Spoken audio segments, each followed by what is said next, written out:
So guys మా ఇంట్లోకి అయితే ఒక తిండిపోతు దయ్యం వచ్చింది. అది కూడా డుగ్గా లేనప్పుడే వస్తుంది. చూడండి ఒకసారి, మరీ దారుణం అది. ఆ దయ్యం అనేది ఎవ్రీడే పాలపొడి అనేది తింటుంది. ఎవ్రీడే అంటే దాని బ్రాండ్ అనమాట. ఇది కూడా రోజు రోజు తినుకుంటూనే ఉంటుంది. ఇటు కూడా ఒకసారి హాయ్ చెప్పు, ఒకసారి చూసి ఇటు చూడిగా తినేటప్పుడు లేని సిగ్గు మొహం చూపిస్తాను కనుక వీడియో చూసారు కదా.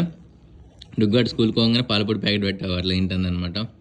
కొంచెం ఉండాలి అంటే అంటే ఇంకా చిన్న 2-3 చీమలు వచ్చినాయి.